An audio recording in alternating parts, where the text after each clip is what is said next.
So a lot of what I've spoken about in these podcasts have been things on like how to get yourself through the shit when you're in the shit. But what I wanted to talk about today is like how to actually get yourself to do hard things in general, and also like why you should. But mostly, how do we actually get ourselves to do it? And I'm not talking about this as like a day-to-day thing. I'm not talking about this for like, getting yourself to do a ice bath and, breathing techniques, things like that. I'm talking, you want to do a marathon, but you keep telling yourself, oh, I can't do it. You want to do the ultra race, oh, I can't do it. Whatever your kind of challenge is or whatever the thing that you want to work towards is, but you're fucking basically not doing it for whatever reason that may be. But I want to kind of change that perception for you, or at least get you a little bit closer on the way. Okay, so what I'm going to cover is things like why you need to push these limits, how you actually go about doing that, and then also what are the risk and rewards of kind of really stretching outside of your comfort zone.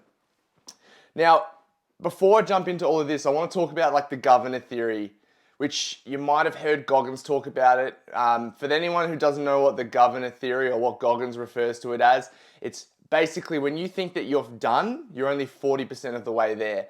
Now that applies to when you're doing a challenge, right? Or when you're in the shit and you're wanting to give up. That's what he's talking about. Now what I'm talking about is more so like the limitations that we put on ourselves before we even do something.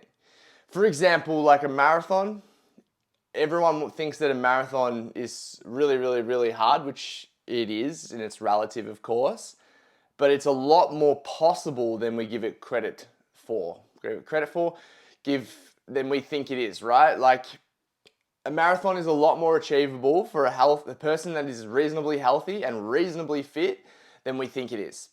But for some reason, we just believe it is just this crazy challenge, which it's an awesome challenge to overcome. I'm not trying to take away from that, but you can do it a lot easier than you think, right? Or it's a lot more possible than you think. And this is what I think, like there's the governor theory for when you're wanting to quit, but then there's the governor theory for like the limitations that we put on ourselves. And this is the thing about like limitations, right? Limitations we put on ourselves, but they've also been given to us. Our whole life we're being given limitations. For example, like none of my mum or my dad wouldn't be people that would run a marathon. My uncles and aunties wouldn't be people that would run a marathon. So if I told them I'm doing a marathon, they would lose their fucking mind.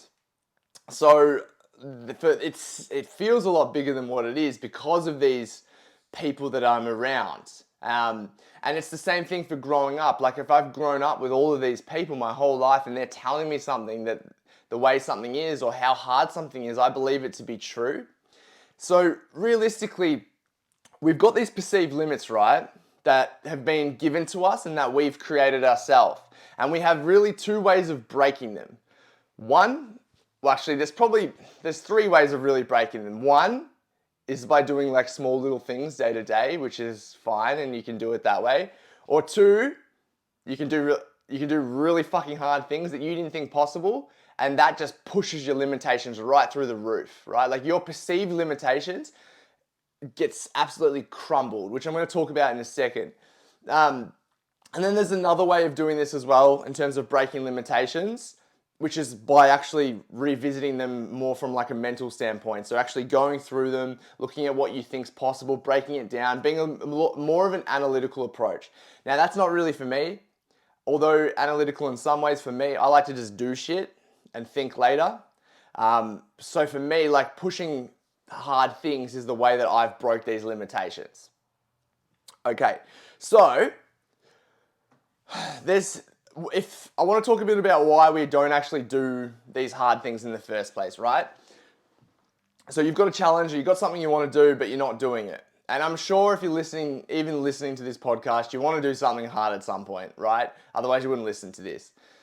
Or you're already doing hard things, you want to get better at it. But even for you, like what you've achieved, if you're listening to this, if you've done a marathon, if you haven't, you're probably still limiting your potential through your own perceived limits, right? And you need to fucking break that.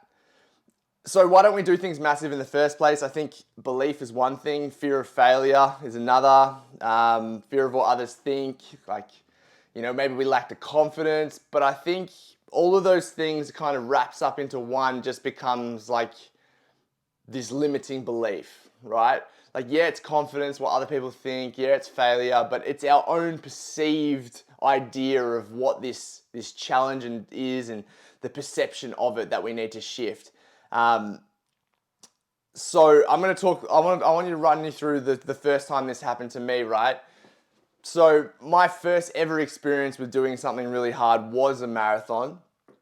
I've done little things before, right? Like I've always played sport. I've always done somewhat of hard stuff. But for me, the first time I did something, I guess, crazy was a marathon, right? So I was listening to David Goggins and Tom Bilyeu on impact theory. And then I was listening to Goggins talk about the time that he ran 100 miles on broken legs, blah, blah, blah, 24 hours.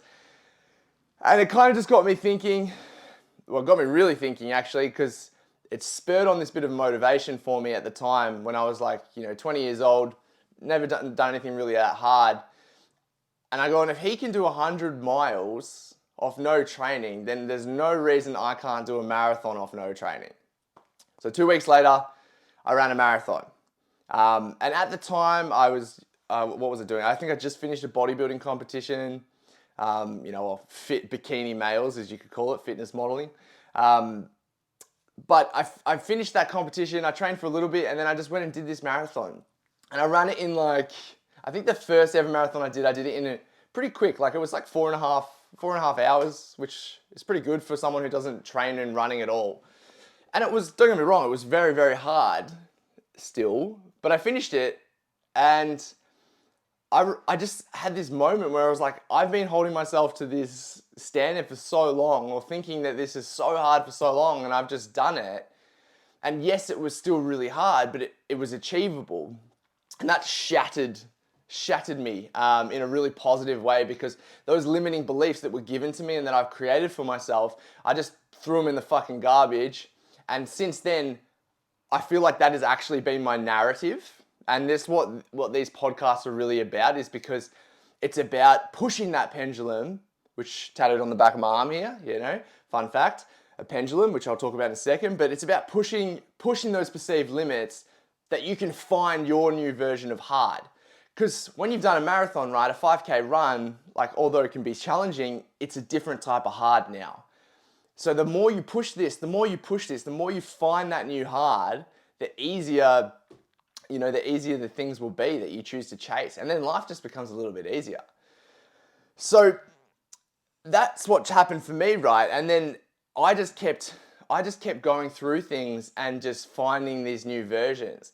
Now, I didn't train for the marathon, which has a lot of negative effects, and I'm not recommending that you don't train for things. However, there's some positive things about not training for something, just going for it too, which I'll talk about in a second.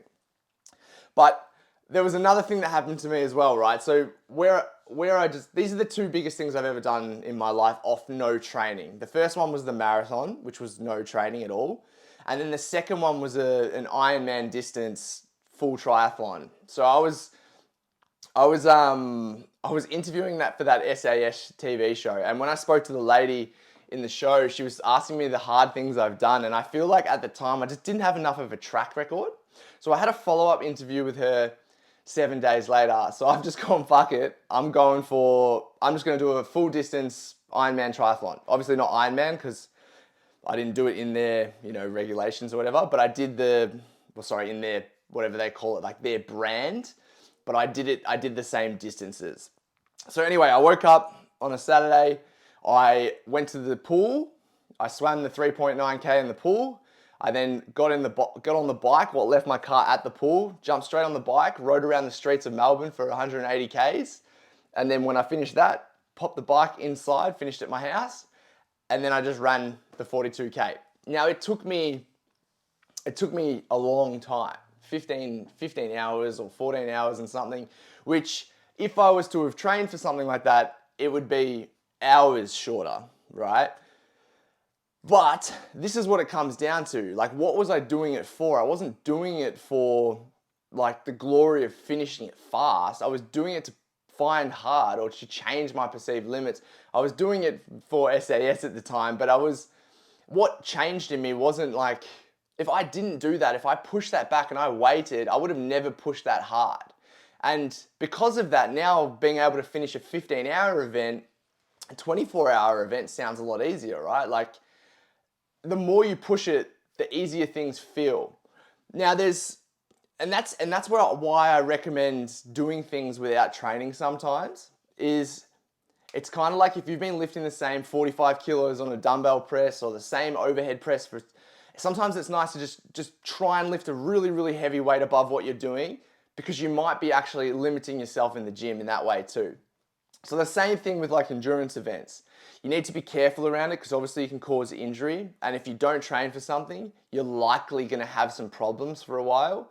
And a lot of the time they're not severe, but that you can have like, inflammation in your feet, your CNS can be fucked up for a few months. But at the same time, you didn't have to train for it. So it's kind of a double-edged sword, right? So the negatives of like doing it when you haven't trained for it are there, right? No doubt. But the positives is that you've pushed these limits of potential. So for you, when you're setting a goal for yourself, you need to decide what you're doing it for and why. And this is where it comes down to like really defining what failure and success looks like for you. So for me, like if I was going to define failure for me would look like not trying something at all. Trying it and then maybe not giving it my all when I'm in the challenge. Failure for me would look like, not putting in a training prep that I said I was going to, right? It would all be about how I feel about myself. It's not actually about the event itself. If I was going to do a 24-hour event tomorrow for something that I haven't trained for properly and haven't given a good prep for properly, and that's not why I was doing it to win, but I did a really good job, felt good about myself, then that's a win. It's not a failure, right? So you need to change your perception of what failure is.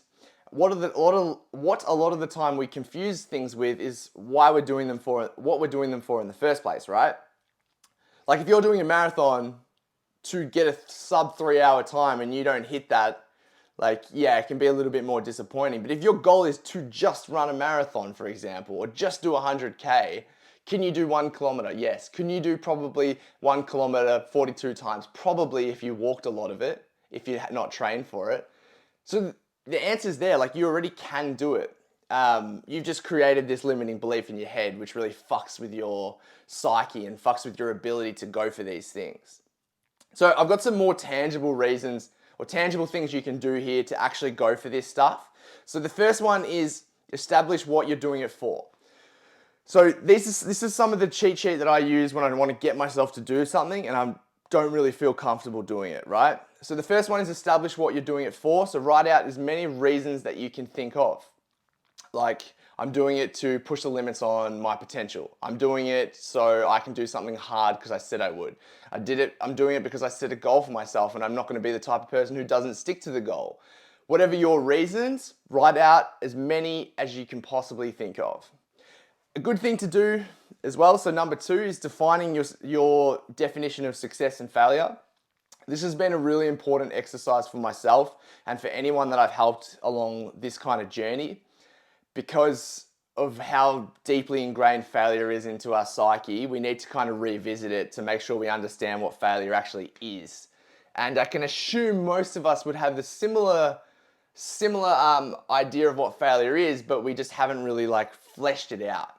So write down like what success looks like. Success could be giving it your best, putting 100% into your training prep, pretty much, everything that failure isn't. But the more you do this in this exercise, the easier it'll feel to just go for things. Because like for me, because success is just going for things, like that is one of my ideas of success, that if something comes up and I think I'm going to not be able to do it, the idea of failure is not doing it, so I have to do it. Like you've got to really define those things in order to go for big challenges and big things in life. The third one is, if you're a bit more of an analytical person, breaking them down into like micro goals is a really good way of doing it. So especially when you're trying to change your limiting beliefs, right?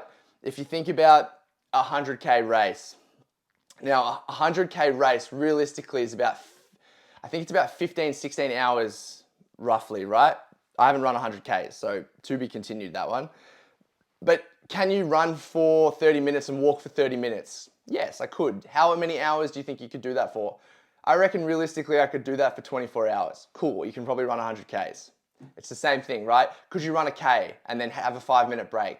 Yeah, I could do that. Do you reckon you could do that 100 times? Yeah, I reckon I could do that. Okay, cool. What we're trying to do is we're trying to turn this mammoth goal into really bite-sized, capable efforts that we can do, right? And you know what? Emotion is what gets stuck in our brain, and we end up overcomplicating it anyway, because a lot of the time these things are as simple as that. Yeah, they're gonna suck. Yeah, they're probably gonna cause some pain, but they're a lot of the time pretty simple. And that's why breaking it down is really important. The fourth one, which is a little bit more of a simplistic approach to the one prior, is you've got a gun to your head. Could you do it? Yes or no? That's it. Don't overthink it. Gun to your head. Could you run 100Ks right now? Yes or no? That's it. Do not overthink it. If the answer is yes, then you can probably do it, right? That is such a good way of looking at challenges and big things. Gun to your head. Yes or no, right? Fifth one is writing down the worst case scenarios. So worst case scenarios, I do this for a lot of stuff. It helps me prepare for a challenge, for a physical event, and for life really. But writing down all of the things that you essentially feel like could go wrong. Now, this doesn't work if you're an overthinker. Sometimes this can be detrimental. So you've got to work out what works for you. But for me, this helps because I don't overthink things. I need to actually do this. Otherwise, I won't put enough thought into it. Because I'm a bit of the opposite of this. I'll sometimes just get myself into some really bad shit. So write down all the things that you think could possibly happen so you can create a plan for it. And that can help you sometimes get yourself to do those things. And then the last one, which is kind of comes along the line with success and failure, but is essentially, if I do not do this, how will I feel about myself? And then listing all of those things. Now, if you do all of those, 6 points, I guarantee you're going to put yourself in a better position that you're going to want to end up doing more things. And it is just so vital that you start trying to push this new level of hard.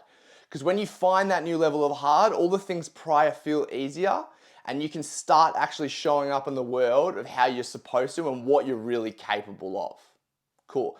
All right, I hope that helps. I hope you start chasing really, really hard things. And if you ever want to do something hard and you're in Melbourne, just shoot me a message. And yeah,